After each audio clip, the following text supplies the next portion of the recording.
এবারে ২০ বছরের বড় অভিনেতার সঙ্গে প্রেমের গুঞ্জন, যা বললেন কীর্তি।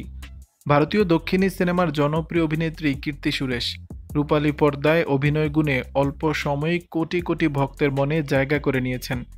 ব্যক্তিগত জীবনে প্রেম বিয়ে নিয়ে বহুবার খবরের শিরোনাম হয়েছেন এই অভিনেত্রী। ফের প্রেমের গুঞ্জনে আলোচনায় কীর্তি। টাইমস অফ ইন্ডিয়ার এক প্রতিবেদনে জানা যায়, কিছুদিন ধরে গুঞ্জন উঠছে একজন অভিনেতার সঙ্গে গোপনে সম্পর্কে জড়িয়েছেন কীর্তি সুরেশ। কীর্তির কথিত প্রেমিক তার চেয়ে ২০ বছরের বড়। এই আলোচনার মাঝে গুঞ্জন প্রসঙ্গে মুখ খুললেন কীর্তি।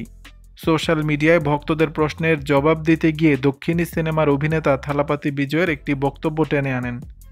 এক বক্তব্যে বিজয় বলেছিলেন, যদি আমরা বিশদে ব্যাখ্যা করতে যাই তবে সত্য মিথ্যা হয়ে যাবে। বিজয়ের এই বক্তব্য উল্লেখ করে কীর্তি সুরেশ বলেন, গুজব সত্যি হয়ে যাবে যদি আমরা পরিষ্কার বা ব্যাখ্যা করতে যাই। সুতরাং গুজব এড়িয়ে চলতে চাই। আমি চাই না নেতিবাচক বিষয় আরও ছড়িয়ে পড়ুক। আগে গুঞ্জন উঠেছিল সঙ্গীত পরিচালক অনিরুদ্ধকে বিয়ে করতে যাচ্ছেন ভারতের জাতীয় চলচ্চিত্র পুরস্কারপ্রাপ্ত বিজয়ী অভিনেত্রী কীর্তি সুরেশ। অনেকদিন ডুবে ডুবে জল খেয়েছেন তারা। এখন তাদের সম্পর্কটাকে পরবর্তী ধাপে নিতে চাইছেন, যদিও তা আর বাস্তবে রূপ নেয়নি। কীর্তি অভিনীত সর্বশেষ মুক্তিপ্রাপ্ত সিনেমা কালকি। দর্শক, বিষয়টি নিয়ে আপনাদের মতামত জানাবেন নিচের কমেন্ট বক্সে।